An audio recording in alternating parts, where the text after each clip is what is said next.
Engineering is an interesting field. If you work on it, you'll enjoy the field of engineering. But if you study it theoretically, you'll find it very, very tough. If you see the actual applications of engineering, you'll wonder, oh, what such a great field this is. Like the large buildings you see, these are all the marvel works of engineering.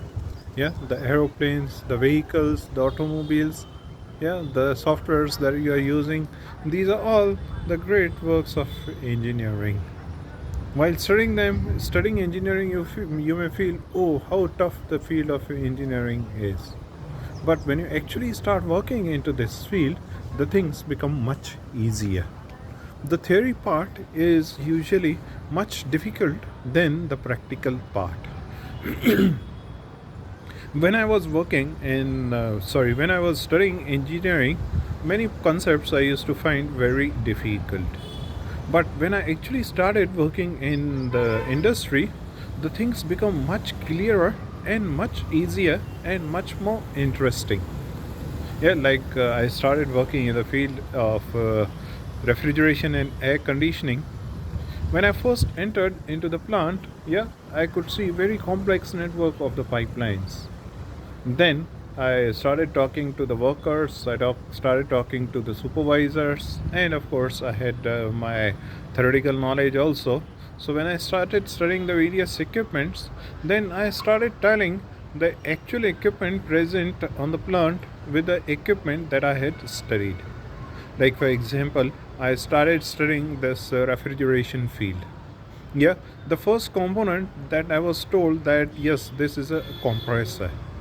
Then, yes, I remembered. Yes, the compressor is a very important part of refrigeration system. And then I was told that the next part, this is the condenser. There we had a large type of refrigeration system. So the condenser was also large. This was shell and tube type of condenser. So again, I was able to tell you that yes, condenser is the next part of refrigeration system. And then I was told that yeah, this is the thermostatic expansion valve.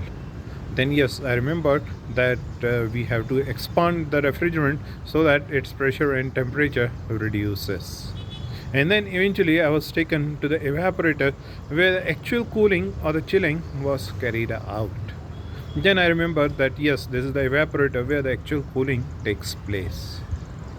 Now the next thing came that the next thing I was told that you have to keep on monitoring the various parameters like the suction pressure of the compressor, the discharge pressure of the compressor. Then you have to keep monitoring the level of the lubricant inside the compressor. You have to keep on monitoring the level of refrigerant in the refrigeration tank. Yeah, so these are some of the things that you have to keep on monitoring. So I was felt yeah, this is quite an easier thing.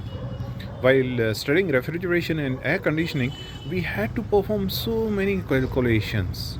The PV diagrams, the so many pressure enthalpy diagrams, so many diagrams we had, and so many calculations we had to perform. But yeah, nothing. You have to just observe how the plant is working, yeah, and then also see if there is any fault developing in the plant. Of course, developing what the fault is developing and the troubleshooting parts will come with the experience, with lots of experience rather.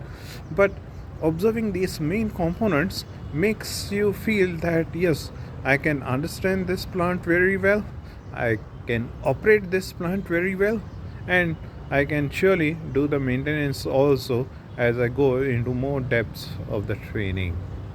So the things become much easier when you actually start working in the plant. Theoretically, the field of engineering looks very tough.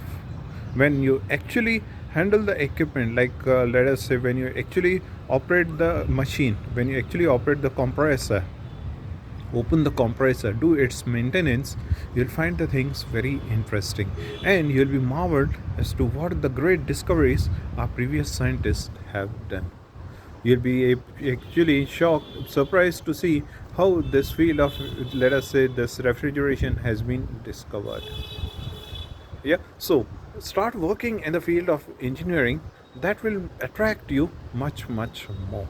30 theory theory part has its limitations. It is the practical. Engineering is based upon the practical. Hands-on training, hands-on working is very important. So I request you all, if you're engineers, start working in this field.